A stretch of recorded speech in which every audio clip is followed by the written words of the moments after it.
دور جاہلیت میں یعنی اسلام آنے سے پہلے عرب لوگ ماہ صفر المظفر کو منحوس سمجھا کرتے تھے۔ عرب کے لوگ یہ ماہ صفر المظفر کو منحوس کیوں سمجھتے تھے، اس کی وجہ کیا تھی؟ تو آئیے اس کی وجہ جانتے ہیں۔ ماہ صفر المظفر سے پہلے جو مہینہ محرم الحرام کا مہینہ ہے، محرم الحرام کا مہینہ یہ حرمت والے مہینوں میں سے، تعظیم والے مہینوں میں سے ہے، اور اسلام سے پہلے دور جاہلیت کے اندر بھی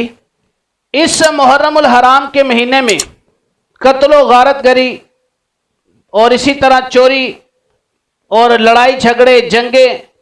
ان چیزوں سے لوگ باز رہتے، ان چیزوں سے رکے رہتے۔ اب جیسے ہی محرم الحرام کا مہینہ ختم ہوتا تو یہ لوگ جو ایک ماہ یا محرم الحرام سے پہلے 2 ماہ جو ہیں یہ بھی حرمت والے مہینوں میں سے ہیں، تو ان حرمت والے مہینوں میں گھروں میں رہتے، قتل و غارت گری سے، جنگ و جدال سے، لڑائی جھگڑوں سے، چوری ڈکیتی سے یہ باز رہتے۔ اب جیسے یہ حرمت والے مہینے ختم ہوتے تو فوراً اپنے کاموں کی طرف نکل جاتے، لڑائی جھگڑے جنگ چوری ڈکیتی اس طرح کے کاموں میں پڑ جاتے، گھر خالی ہو جاتے۔ تو جب گھر خالی ہوتے تو گھروں میں چوریاں ڈکیتیاں ہوتی، جنگوں کی وجہ سے، قتل و غارت گری کی وجہ سے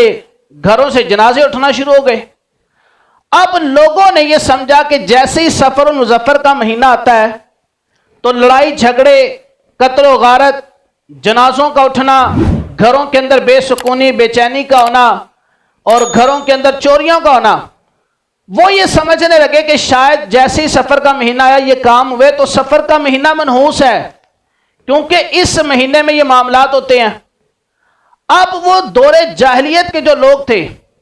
انہوں نے صفر المظفر کے مہینے کو تو منحوس سمجھا، حالانکہ ماہ صفر المظفر کا مہینہ منحوس نہیں ہے۔ انہوں نے اپنے عمل کو نہ دیکھا کہ ہم جو گھروں کو چھوڑ کر باہر چلے گئے ہیں، جو ہم ایک دوسرے کو قتل کر رہے ہیں، یہ وجہ تھی اس سفر کے مہینے میں بے سکونی بے چینی اور جنازوں کے اٹھنے کی، یہ وجہ تھی۔ مہینے کا آنا منحوس نہیں تھا، ان کا عمل غلط تھا۔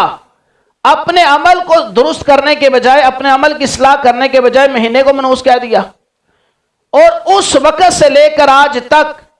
ماہ صفر المظفر کے بارے میں لوگوں کا یہی کنسپٹ ہے کہ یہ مہینہ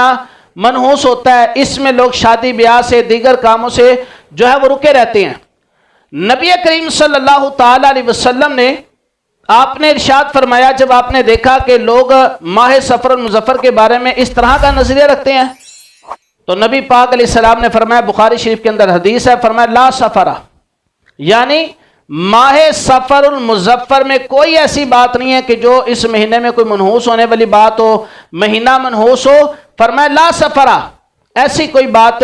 ماہ صفر میں نہیں ہے۔ ہمارے معاشرے کے اندر کچھ ایسی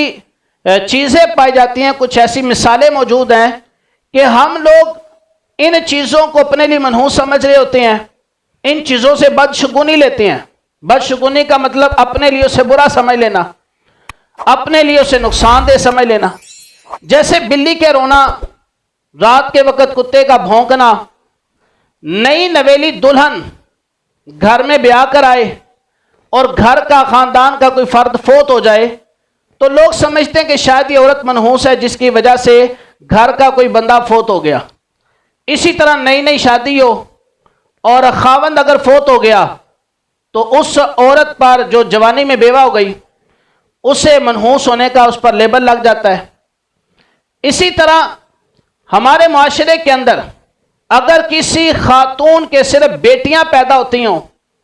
اس خاتون کو بھی منحوس سمجھا جاتا ہے، حالانکہ بیٹیاں ہوں بیٹے ہوں یہ اللہ کی عطا ہے، اللہ جسے چاہے جو مرضی عطا فرمائے۔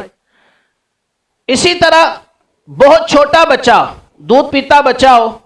اس کے سر پر کنگھی نہیں کرتے کہ اس کے دانت ٹیڑھے ہوں گے، اس کے کپڑے دھو کر نچوڑتے نہیں ہیں کہ اس کے جسم میں درد ہو گئی۔ اسی طرح اگر کوئی دکاندار حضرات ہیں، اگر پہلا گاہک بغیر سودا لیے واپس چلا جائے